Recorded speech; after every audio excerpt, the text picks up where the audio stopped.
He who fights with monsters should look to it that he himself does not become a monster. And if you gaze long into an abyss, the abyss also gazes into you. Being good in this world doesn't make you respected. It makes you useful. And useful people don't get rewarded, they get replaced. They tell you being good will get you somewhere. They tell you if you're honest, kind, loyal, patient, respectful, hard-working, that somehow the universe will notice. That life keeps a scoreboard. But let me ask you something real. When was the last time you saw the most decent person in the room win? Not survive, not cope, win.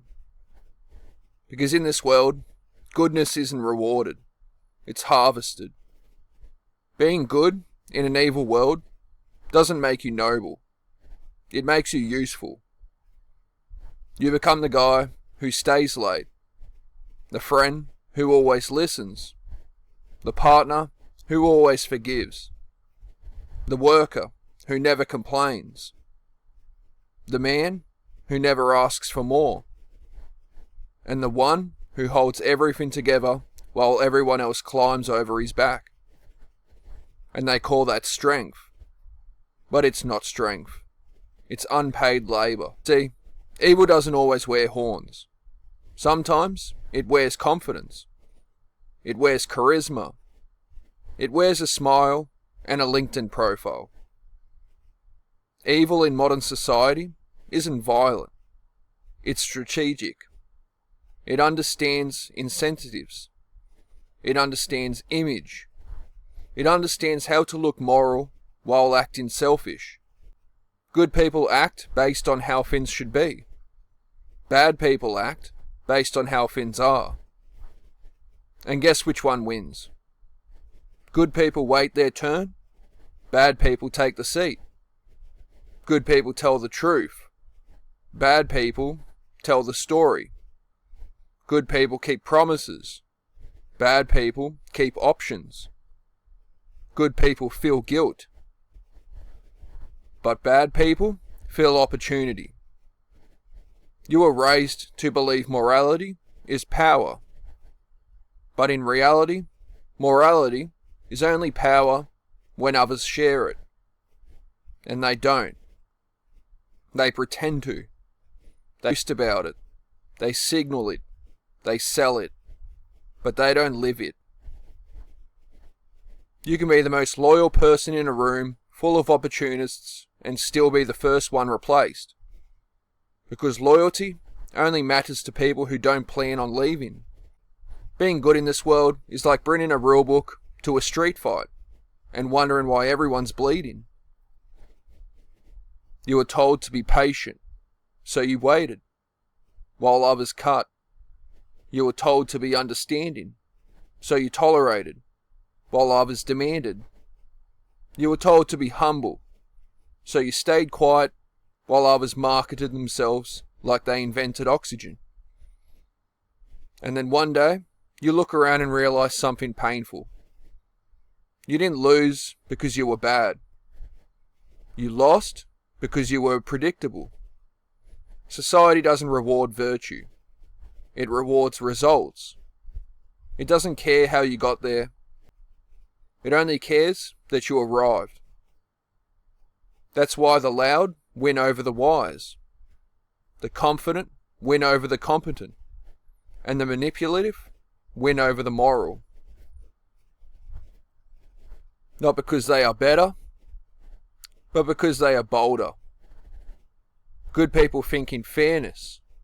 Bad people think in leverage. And leverage always beats fairness. You see it in relationships, at work, in politics, online. The person who cares the least usually has the most control. The one willing to walk away controls the one willing to stay. The one who can detach wins against the one who hopes. Being good doesn't make you respected. Being needed does. Being feared does. Being admired does. Being good just makes you safe. And safe is boring. Safe is replaceable. Safe is background noise. You are taught that goodness is rare. But in reality, goodness is common. What's rare is power with restraint. What's rare is kindness without weakness, boundaries with empathy. Good people weren't designed for this version of the world. This version runs on algorithms, attention, image, advantage, not on character. Character only matters when no one's watching. And nobody builds empires in private.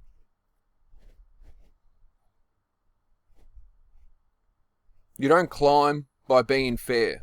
You climb by being visible. You don't win by being kind. You win by being chosen. You don't survive by being honest. You survive by being strategic.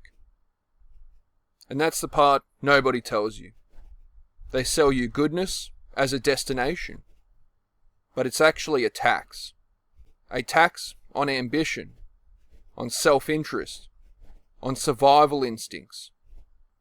You pay it in effort, loyalty, silence, and lost opportunities. And the worst part? People don't even thank you for it. They expect it. The moment you stop being good, they don't ask why. They call you selfish, cold, that you've changed. But what you really did was wake up. Because you finally realized being good isn't enough. It never was. Goodness without boundaries is self-destruction. Goodness without leverage is submission. Goodness without self-respect is slow, emotional bankruptcy. And here's the darkest truth. Most people don't want good. They want useful, reliable, convenient. Someone who won't disrupt comfort. Someone who won't demand accountability. They don't reward goodness. They exploit it. And then moralize about why you should keep giving it. And when you finally stop, they don't ask if you're okay. They ask what happened to you. Like you broke, malfunctioned, violated your role. Because good people are not seen as individuals. They are seen as functions. Support function, listening function, stability function, forgiveness function. And when the function stops performing, the system labels it defective. So what's the lesson? Do you become evil? No. You become selective. You stop giving goodness away like it's infinite. You stop offering loyalty to people who haven't earned presence. You stop sacrificing for people who wouldn't notice your absence. You stop confusing kindness with compliance. You stop thinking suffering makes you noble. You stop thinking patience means progress. And you stop thinking being good means being small. Because goodness isn't the problem. Goodness isn't weakness. Unprotected goodness is. Not that the world is evil, but that the world rewards those who understand it, and punishes those who pretend it isn't what it is. You can be good, but you must also be aware. You can be kind, but you must also be firm. You can be moral, but you must also be dangerous to disrespect. Because in this world, being good alone gets you nowhere. But being good and untouchable, that's when people start listening. The world won't change, but how you see it can. Subscribe if you are ready to stop pretending.